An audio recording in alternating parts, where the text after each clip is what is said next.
Baik ya, jadi saya lanjut lagi ya. Jadi di sini kita lanjutkan tentang konsep dan model pada network management ya. Jadi untuk membahas bagian ini mungkin harus memahami kembali ya konsep tentang manager dan agent karena nanti akan kita lebih banyak bagaimana membahas konsep manager dan agent dalam network manajemennya. Oke, jadi di sini lebih ke arah modelingnya dulu ya. Kita bahas dari sisi model. Jadi mungkin mungkin ada yang bertanya model itu apa? Ya model itu bagaimana kita bisa melihat ya, melihat melihat sesuatu, melihat sebuah konsep dalam bentuk yang namanya model ya. Nah, di dalam contoh di sini ya, di dalam network management ini kita akan melihat dalam beberapa area ya, ada beberapa area. Mungkin nanti nggak akan kita bahas semua, mungkin hanya satu dua aja ya. Jadi di sini ada organization model, bentuk organisasinya. Nah, di dalam network manajemen nanti mengorganisasikannya seperti apa ya? Mengorganisasinya mau seperti apa? Apakah yang seperti yang sebelumnya menggunakan konsep manager sama agent atau mungkin ada role-role yang lain. Nah, itu namanya organization sebenarnya ya. Dan cara mengorganisasi sebenarnya bebas-bebas aja sebenarnya. Tetap cuman di sini nanti akan kita jelaskan yang common ya, yang common yang sering digunakan pada umumnya ya. Oke, dari sini ini adalah organisasi model nanti menjelaskan role-nya apa, terus ada manager, ada agent, mungkin ada yang lain. Nah, itu namanya organization-nya. Mirip kalau kita bicara organisasi, anggap di sekolah ya, ada kepala sekolah, ada guru, ada murid, ada mahasiswa, dan sebagainya. Itu namanya role-nya ya. Organisasinya seperti apa. Oke. Nah, kemudian akan dibahas terkait dengan information modelnya. Jadi bagaimana kita, karena ini yang dipertukarkan adalah informasi, jadi karena sama-sama mempertukarkan informasi, nah nanti bentuk informasinya mau di formatting atau mau disimpan dalam bentuk apa nih misalnya. Nah ini bisa beraneka ragam juga ya, cuman sama di sini nanti yang secara commonly, yang secara sudah ada, ini dibahas di sini ya. Oke. Di sini juga nanti ada communication. Nah, cara komunikasi kan jelas ya. Mungkin sebenarnya udah sedikit disinggung di sebelumnya ya. Communication model ya simpelnya adalah yang kemarin itu ya. Mau ditanya atau mau aktif menyampaikan informasi. Nah, itu adalah bentuk communication-nya ya. Kemudian functional model nanti lebih ke arah si network management itu fungsinya apa saja ya, untuk apa aja ya. Oke.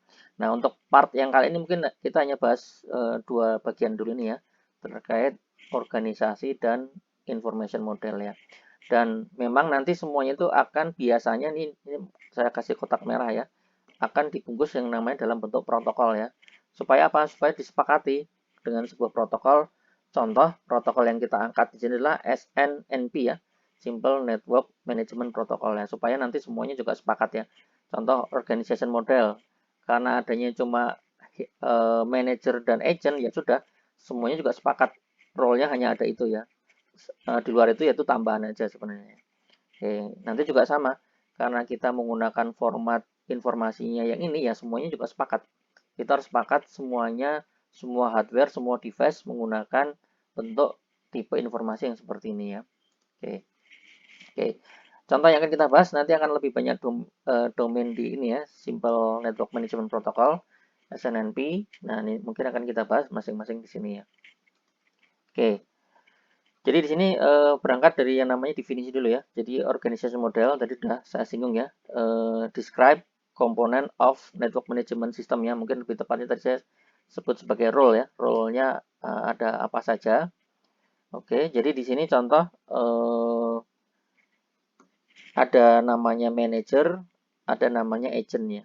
Oke, ini disebut sebagai simplified hierarchical two tier setup ya. Jadi ada dua lapis sebenarnya, dua lapis. Dan yang di sini ada yang dimonitor, yang dimonitor disebut sebagai objek ya. Nah, kita memonitor, yang dimonitor namanya manage object ya. Kita hanya monitor ini ya.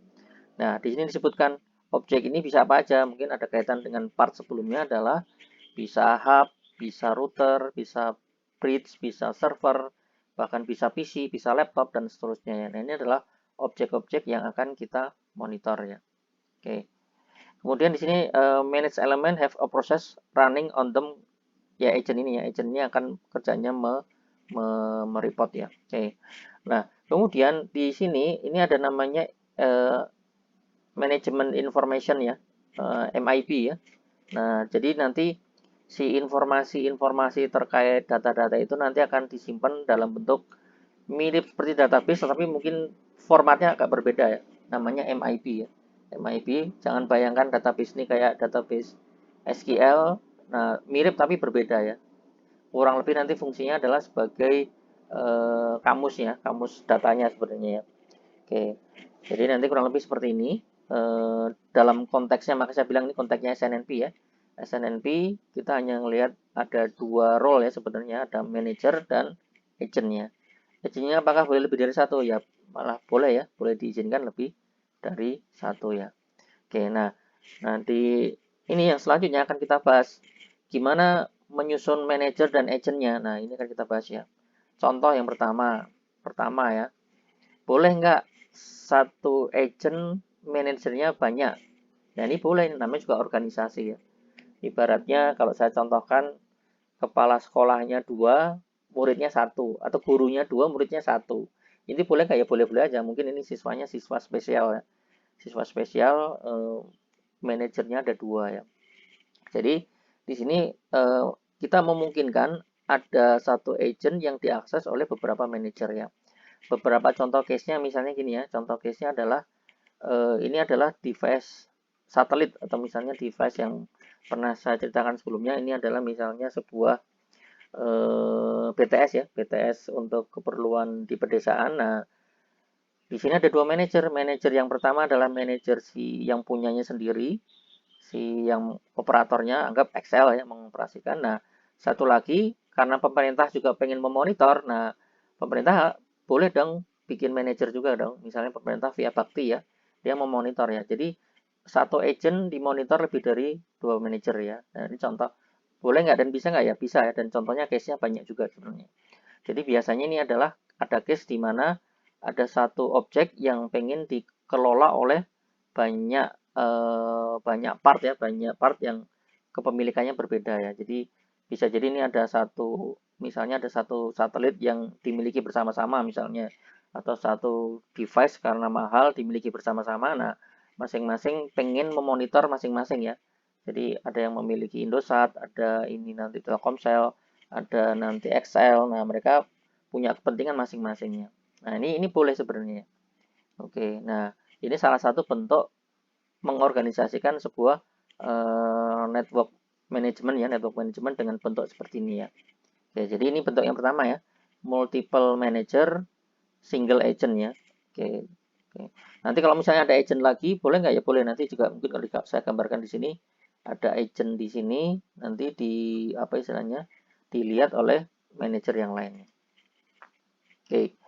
Nah, kemudian di sini ada tambahan ya. Oke, di sini ada namanya boleh nggak ada satu role yang lain, ada satu tambahan lain namanya, ini ada istilah lagi ya, RMON ya, remote monitoring yang berperan. Nah ini agak lucu ya, dia ini adalah uh, agent dan manajer yang jadi satu ya. Jadi nanti ada role gabungan ya, role gabungan. Jadi dia ini adalah RMON ya, RMON itu gabungannya. Jadi dia di dalamnya agentnya juga ada, tetapi dia juga ada manajernya juga ya. Ya, jadi ada bentuk juga yang seperti ini ya. Ini makanya disebut sebagai tiga tier ya, three tier ya. Jadi ini ada tiga ya, karena melibatkan tiga role kan, manager, agent, sama airmon ini. Dimana airmon ini adalah bisa berperan sebagai agent dan bisa istilahnya ganda ya, role-nya ganda dalam satu device ya mungkin ya. Oke, jadi airmon pun bisa, dia juga bisa memperoleh informasi dari agent sini ya. Dan karena dia agent, dia juga bisa ditarik oleh manajer yang ini ya. Oke, jadi ini kurang lebih bentuk yang lain ya, bentuk-bentuk yang lain, di mana nanti kita bisa lihat ada satu role gabungan ya, manajer dan agent jadi satu tempat ya. Oke, nanti ada case juga misalnya karena mungkin karena pengen simplifikasi ya. Misal contoh kita punya satu device namanya satelit, hanya satu dan satu-satunya, dan ada di tempat itu aja. Nah, bisa jadi nanti kita agent dan manajernya juga hanya di satu tempat ya. Dan kita nggak ada kepentingan untuk meremote secara jauh-jauh, jadinya di satu tempat ya. Kita bisa sebut itu sebagai Airmon ya, Airmon Probe sebenarnya. Oke, ini bentuk model yang selanjutnya ya. Oke. Nah, bentuk yang lain nih misalnya ini bentuk yang lainnya. Bentuk yang lain misalnya di sini melibatkan ada yang namanya proxy ya. Proxy server boleh nggak biasanya? Atau mereka sebutnya non SNMP object ya. Oke, jadi ada non SNMP object. Jadi ini ada sebuah device. Nah, di sini ada proxy server. Jadi dia mengconvert data non ini convert non SNMP data from non SNMP to SNMP. Jadi ada kalanya kita butuh proxy ya, proxy yang mengubah data-data yang tadinya tidak bisa dikelola dengan SNMP atau non SNMP. Nah, dia dikonvert supaya bisa jadi SNMP. Oke, jadi ini jadi kayak maka disebut sebagai proxy ya. Proxy itu kan bridging ya, kayak jembatan ya. Dia pengubah ya, pengubah dari non SNMP ke SNMP. Makanya di sini mungkin bentuknya bisa jadi karena di sini karena non SNMP berarti di sebelah sini adalah nggak ada agentnya ya. Gimana cara kerjanya? Nah, nanti sebenarnya si kecanggihan dari proxy servernya sebenarnya. Gimana proxy server nanti bisa berperan atau beracting atau punya role seolah-olah sebagai SNMP agent padahal dia sebenarnya bukan ya. Oke, nah ini contoh ya bentuk yang lain ya sebenarnya. Jadi kita mengorganisasikan sebuah network management bisa dengan cara yang seperti ini ya. Oke. Nanti dalam beberapa jaringan nanti ketika nanti Anda kerja ya terutama yang kerja di bidang jaringan nanti ada kalanya converting ini sangat terjadi ya.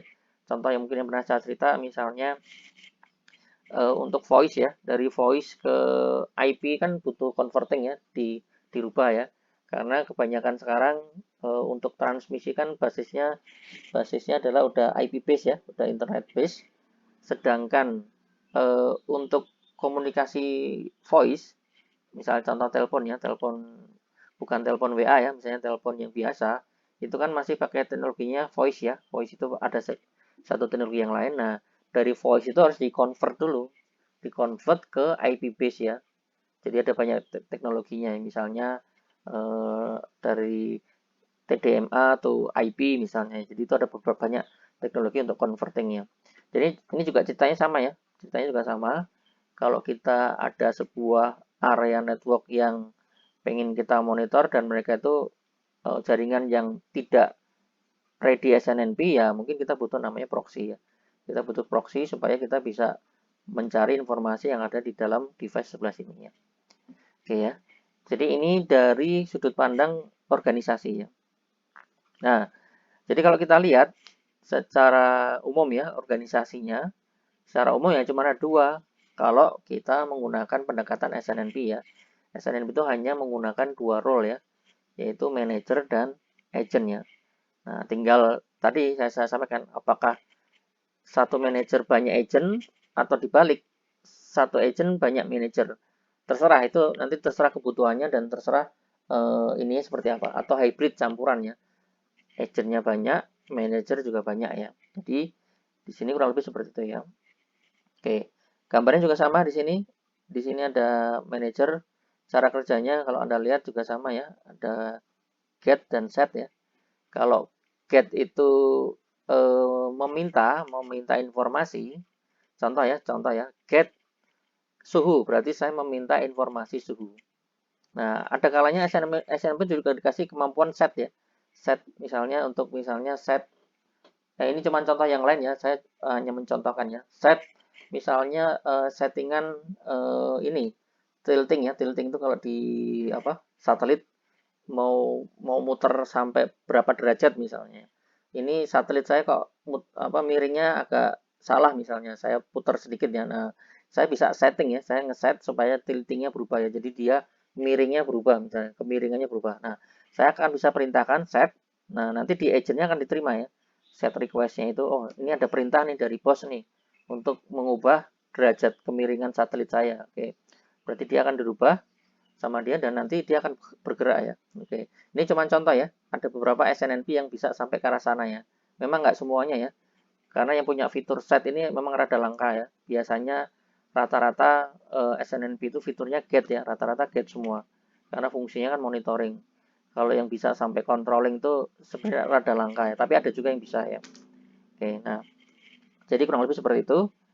Ini kalau Anda lihat ini sebenarnya balik ke ilmunya ini ya, TCP IP stack ya. Ini kan layar-layarnya aja ya. Ini layar physical, ini layar data link controller, layar IP, layar UDP. Nah, SNMP itu sebenarnya ada di layar di atasnya UDP ya, protokol layar 4 ya, layar 4 ya. Jadi kurang lebih di atas di sini sebenarnya ya. Oke, jadi kurang lebih cara kerjanya seperti itu. Karena IP base ya dia numpang di jaringan IP sebenarnya ya. Oke, jadi saya nanya misalnya tadi ya, nanya suhu kamu berapa ya sama ya. Nanti dibungkus pakai UDP, dibungkus pakai IP, dibungkus DLC, di physical, nah baru dikirim ya. Nanti di dekapsulasi lagi, nah baru nanti informasinya diolah. Oke. Nah, beginilah ya cara kerjanya ya, cara kerja secara teknikal. Mungkin part yang ini kita akan banyak bahas secara teknikal ya. Jadi mungkin mungkin silahkan dipahami dengan lebih baik lagi ya. Oke. Nah, selanjutnya saya mungkin biar agak sorry. Nah, biar agak paham. Tadi kita udah bahas yang organization model ya. Organization model udah kita bahas. Nah, sekarang kita membahas terkait informasinya. Nah, ini yang unik ya. Soalnya agak berbeda dengan protokol-protokol yang lainnya. Jadi cara membungkus informasi di dalam SNMP itu sedikit berbeda ya. Jadi ini yang mau kita bahas ya. Oke, saya lompat. Nah, jadi di dalam SNMP sebuah manage object itu seolah-olah nanti dilihat secara hierarki ya. Hierarki itu secara terstruktur ya, secara terstruktur. Misal contoh sebuah rumah ya, rumah itu ada hierarkinya. Misalnya hierarkinya dia punya atap, punya pondasi dan punya bangunan tengah misalnya. Jadi ini contoh ya, sebuah objek nanti ada hierarki. Nah, misalnya ini atap, ini pondasi dan seterusnya. Nah, nanti di pondasi ada hierarkinya lagi. Nanti kita bisa memanage, mengelola ada gentingnya, ada genting. Nanti kalau kita bicara atap, mungkin ada struktur rangka bajanya misalnya ya. Mungkin kalau masih ada kaitan sama atap, Ethernet misalnya ya. Jadi sebuah objek apapun ya nanti bentuknya akan dilihat secara hierarki seperti ini ya.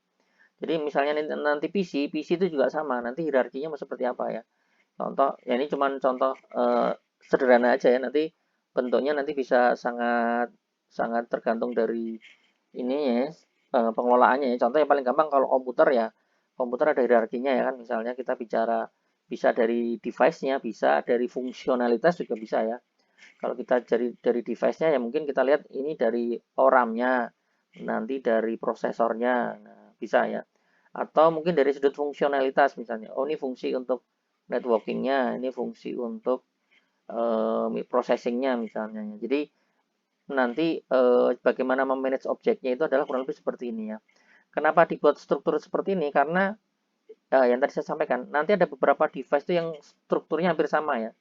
Contoh tadi saya bilang rumah ya. Rumah itu kan hampir semua rumah kan strukturnya sama ya. Punya atap, punya bagian tengah, punya pondasi kan ya. Nah, kalau kita memanage sebuah anggap misalnya PC ya, PC juga pasti punya hierarki yang hampir sama ya. Antara satu PC dengan PC yang lain pasti hierarkinya sama ya. Nah, supaya karena ini hierarkinya sama, supaya nanti nggak masing-masing punya istilahnya punya apa istilahnya punya settingan masing-masing. Nah, dibuatlah hierarki ini supaya kita sama-sama tahu misalnya. Oh, misalnya saya pengen tahu suhunya prosesor. Suhunya prosesor itu ada di hierarki nomor ini misalnya contoh ya. Hierarki nomor ini ya. Jadi kurang lebih seperti itu ya. Jadi kenapa kenapa bentuk modeling atau bentuk struktur informasinya struktur atau hierarki ya kurang lebih seperti itu ya. Alasannya adalah karena kebanyakan yang di manage itu punya common style ya, punya bentuk yang sama ya. Entah itu router, entah itu hub, entah itu PC dan seterusnya ya. Oke, nah ini contoh ya. Contoh objek itu kan karena sama ya, misalnya ini contoh, ini objek hierarkinya seperti ini, ada instan satu tuh maksudnya ini misalnya PC ya. Ini adalah PC 1, ini PC 2, PC 3 dan seterusnya. Dan PC ini pasti punya hierarki yang hampir sama ya. Hierarkinya hampir sama. Oke. Nah, contoh misalnya nih ya, contoh ya. Ini contoh hierarki standarnya punyanya OID ya. OID itu Object Identifier ya, hierarki ya. Jadi dia menghierarkinya mungkin seperti ini ya. Jadi dari atas nanti ini nama protokolnya ISO, ORG, DOD ini satu paket ya. Ini biasanya satu paket, satu hierarki, 1361 dikasih kode ya. 1361. Nah, baru di sini di internet dia membagi dalam fungsionalitas ya. Oh, kita bicara directory, kita bicara manajemen, kita bicara eksperimental, kita bicara private misalnya ya. Oke, directory ini dikasih kode 1, dikasih 2, 3, dan 4 ya. Jadi kalau misalnya nanti nanya, saya butuh informasi directory ya, sebenarnya nanti secara kode tinggal diurutin aja ya. 13611 ya. 1.3.6.1.1 ya. Berarti saya pengen informasi di bagian directory ya. Di directory nanti juga punya anaknya lagi ya, punya hierarki lagi ya. Nah, jadi ibaratnya hierarki ini kayak apa istilahnya? Kayak addressnya ya. Address informasi ya. Jadi kita pengen tahu informasi yang mana nih ya. Jadi kita pengen tahu informasi yang mana. Nah, ini menggunakan konsep hierarki ini sebenarnya. Oke. Jadi mungkin ini rada teknis banget, tapi nggak apa-apa ya. Kurang lebih kalau tadi saya sampaikan ya. Jadi ini contoh bentuknya ISO ya. ISO ORG DOD 1, berarti ini kan 1361 harusnya. Jadi nanti objek ID-nya ya, OID, objek ID-nya, objek identifier-nya. Jadi contoh saya pengen mengakses internet ini ya adalah ini ya. 1361 ya, 1.361. Nah, ini kan contoh ya. Bisa menggunakan ini 1361 atau mungkin bentuk yang lain boleh ya. ISO standar DOD internet ya. Oke, ini contoh ya. Oke, jadi supaya apa? Supaya nanti unik ya, unik ya. Jadi misal contoh, saya pengen tahu value-nya ini directory atau saya pengen tahu value-nya nge-get informasi internet ini, ya berarti nanti saya nanya gimana? Saya nanya dong, saya pengen nanya OID sekian 1361. Dari manajer nanya 1361, saya tanyakan ke agent. Nah, agentnya akan tahu 1361 apa sih? Nah, dia jawab, oh 1361 tuh ini ya, ternyata internet ya. Oke, internet itu informasinya apa? Dia nanya lagi ke bawah ya. Oh, ternyata informasinya adalah ada value-nya sekian. Nah, hasil value itu dibalaskan, dikirimkan balik ke yang nanya ya, ke manajernya ya. Oke, jadi kurang lebih konsepnya adalah seperti ini ya. Oke, nah dari tadi internet dia punya subnodes lagi kan, punya anak lagi kan. Ada directory, manajemen, eksperimental, private, dan seterusnya ya. Nah, ini contoh yang agak lengkap ya. Ini mungkin eh, contoh yang MGMT ini ada turunan lagi ya, ada MIB versi 2. Nanti kita bisa bahas, ini banyak sekali ya. Ada yang terkait dengan sistem, ada yang terkait dengan interface, ada yang terkait dengan protokol tertentu, IP, ada ECMP, TCP, UDP, dan seterusnya ya. Dan nanti kalau pengen nanya tinggal diurutin lagi aja, contoh pengen nanya TCP ya, TCP berarti tinggal urutin aja 1, 3, 6, 1, 2, 1, 6 ya, karena hierarki kan ya. Jadi nanti saya nanya nih, pengen tahu TCP di agent X misalnya, berarti nanti nanyanya gimana? Nanya tinggal pakai kode ini ya, kode hierarki ya, 1361216 misalnya. Nah, ini kodenya ya. Kodenya ini nanti ditanyakan, nanti agentnya akan tahu, oh 1361221 ini adalah ini ya. Kenapa bisa tahu ya? Karena kan masing-masing sudah sepakat ya, antara manajer dan agent sama-sama sepakat menggunakan hierarki yang mana. Nah, database hierarki ini tadi yang disimpan dalam yang namanya MIB ya. Jadi kalau saya balik ke depan, nah disimpannya di sini. Jadi database hierarki tadi, hierarki informasi tadi disimpannya di sini di MIB ini ya. Jadi MIB ini adalah tempat untuk menyimpan struktur datanya ini. Jadi nanti kita bisa sama-sama sepakat ya, bisa sama-sama sepakat. Kalau mintanya 1361 tadi berapa? Eh ya yang ini ya. Ini yang diwarnain lebih tebal ya, bold ya, 1361216 berarti kita sepakat bahwa oh si manajer lagi nanyain tentang TCP ini misalnya. Oke, jadi karena kita udah tahu ya secara hierarki strukturnya seperti itu ya. Oke. Contoh misalnya nih ya, ini 136121. Kalau 121 itu yang mana? 136121 berarti cuma berhenti di sini ya. Berarti dia adalah MIB 2 ya. Nah, yang ini. Oke, jadi ketika agent nanya misalnya dengan kode sekian, sorry maaf, ketika manajer nanya dengan kode sekian, berarti dia lagi nanya bahwa saya lagi nanya informasi di bagian ini ya, MIB 2 ya. Oke, contoh lagi misalnya nih. 1361212 ya, tinggal urutin aja.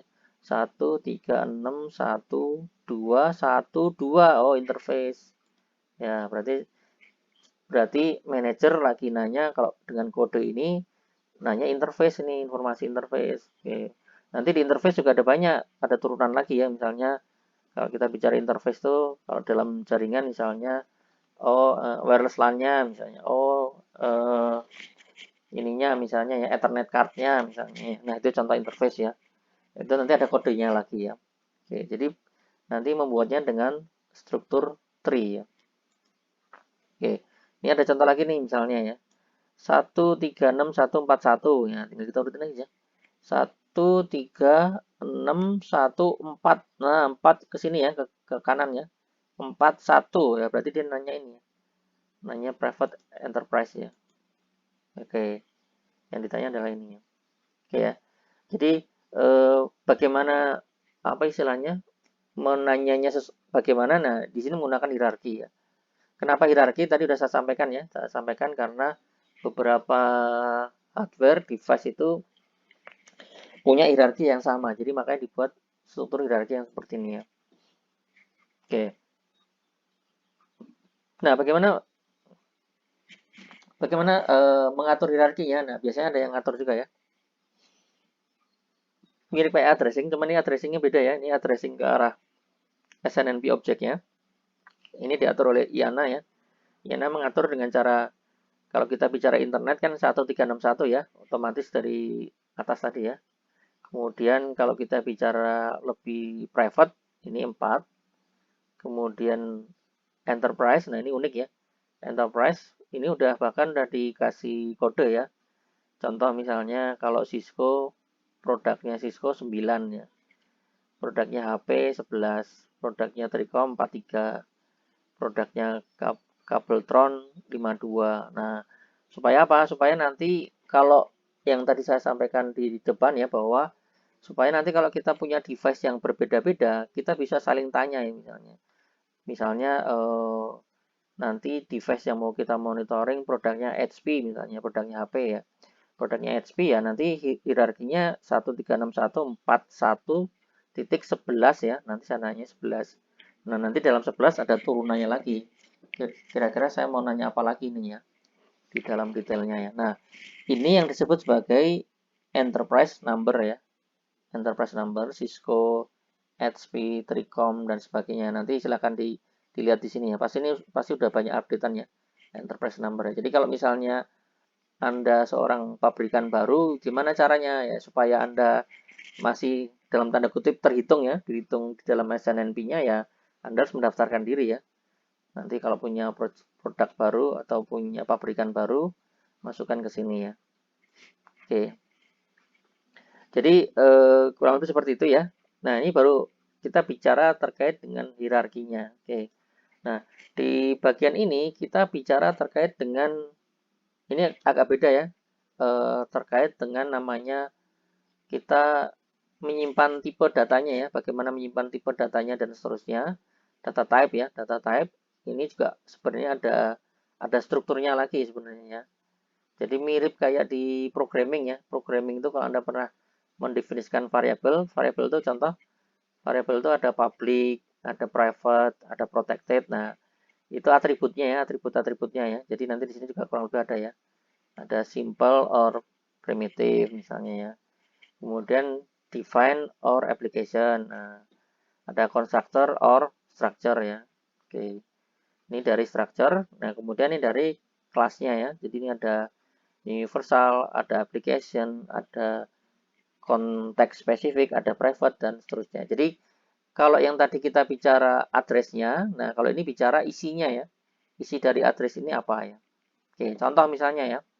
Kalau kita bicara ini ya, strukturnya adalah primitif, data type-nya nanti bisa banyak ya. Ya, misalnya contoh tadi ya, kalau kita menyimpan anggap suhu PC, ya bagusnya kan integer ya. Kita kan nggak mungkin nyimpan suhu, bagusnya integer ya. Kenapa integer? Supaya nanti di manajernya juga ngeplotnya gampang ya, ngeplot grafiknya kan integer ya. Jadi nanti kan kelihatan secara grafik integer ya. Nanti ada juga yang bentuknya string. String itu misalnya contoh biasanya nanya deskripsi ya. Banyak juga network management itu biar kita tahu ya, misalnya kamu namanya siapa, PC ini dikasih nama siapa. Nah, berarti ini kita harus menggunakan tipe datanya string ya. String itu teks ya. Kita menggunakan tipenya string. Jadi ketika nanti tanya, kamu tuh namanya siapa? Oke, dia jawab, oh nama saya udah dikasih nama nih, PC 10 misalnya. Berarti dia tipe datanya stringnya. Bahkan di dalam beberapa SNMP bisa tahu speknya ya, spek atau deskripsinya ya. Deskripsi kamu apa? Nah, di sini nanti dia juga akan jawab ya. Oke, nah, jadi nanti baru di sini adalah OID-nya ya. Oke. Jadi nanti kurang lebih bentuk struktur dari datanya, modelingnya ya. Cara menstrukturkan tipe datanya adalah seperti ini ya. Oke.